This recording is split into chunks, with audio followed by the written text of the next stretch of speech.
it's got bright red eyes. They're like lights.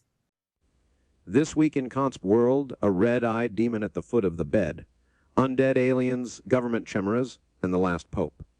Let's fall in. First stop, tinfoil hat. The Nephilim death squad described the thing that came to the foot of the bed. Something, and this thing finally shows up one night. I had this dream where I could see it. It's like, it's kind of buff, which is like fucking sounds stupid, but it was intimidating. It's shredded. Like, no, it was like kind of thick. It wasn't really shredded. It was thick, dude. And it was muscular. It was thick, fat cock. No, I didn't see its cock. And it's got like lower canid teeth that are so long they're overlapping its upper lip, and it's got bright red eyes. They're like lights. And its fists are bald at its side, and its chest is like rising and collapsing with this thing was rage incarnate. It was so fucking angry. It was so unbelievably angry. It's like black mist swirling around its legs. And Super tall.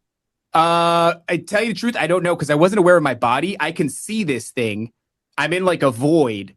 There's no room necessarily, and I'm not aware of. Over on Mystery Boys, a new theory. The aliens were never aliens. Name a thing, and it makes it hard. So, for example, these stupid alien Spielberg's alien movie. They're all, before that, people would see like airships and steampunk bullshit. Yeah. So you have to be groomed with stories so you can give these things a form. Don't do that. I don't think that's a smart idea, because I don't know what they're doing for you. But they don't have a form. It's discarnate, right? And think of it like a coma. That's why I think that aliens, I think they're undead. Their core self, their little tree is done. And so aspects of them could be floating around and you could channel them, right? But they're not really alive. It's like being in a coma. They're the thing of what they are, that's like a black hole. It's just a flat 2D, like a General Zod in Superman 2 where they're in the plane. Their core self is that, but their spirit. So that's why their code, your hardware. They're like their software. Yeah, your hardware. and so what? From the Danny Jones podcast, Gary Wayne claims the chimera programs are already running. We're just catching up to when you combine that with the DNA manipulation and the genome manipulation.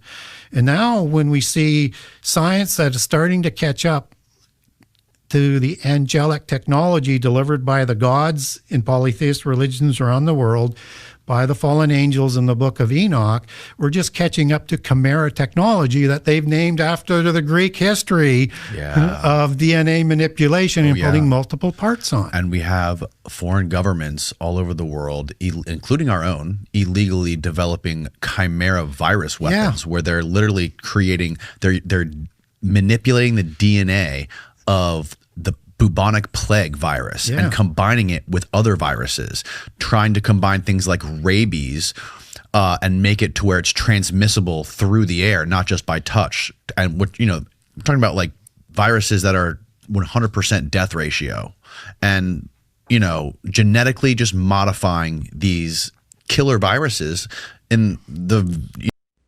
Astonishing Legends sits down with the grandson of Ed and Lorraine Warren. He was in the house. What am I going to say? But as we're going up the stairs, I'm hearing clawing and growling in the walls. And I look in the bathroom, and there's a giant crucifix on the wall, and it's turned upside down, just like out of a movie. Mm-hmm. And my grandfather has me sit in the master bedroom in the dark while they're downstairs using Holy Church incense to smudge. And as they try to get up the stairs with this pot of incense, it keeps going out. They can't get up the stairs with it. And that's really strange. Overnight, at 3 o'clock in the morning, 2 hulking black shapes came down the stairs. The woman, we're sitting in the dark, and my grandfather's sitting next to the woman. I'm in a recliner next to them. We're on a radio station, WTIC AM 1060 with Brian Dow overnight. Never forget it. It was a call-in show.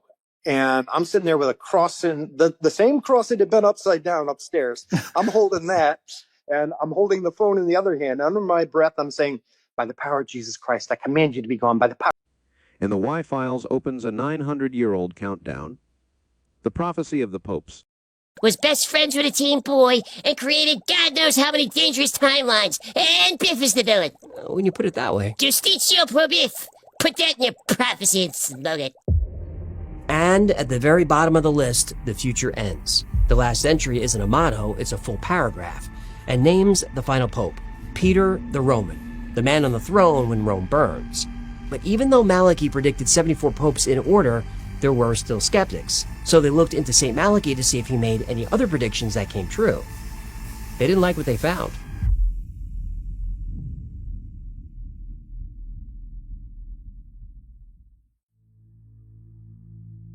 In the 12th century, the Shinna family controlled the office of Archbishop of Armagh, the highest Catholic seat in Ireland, and they ran it like a monarchy.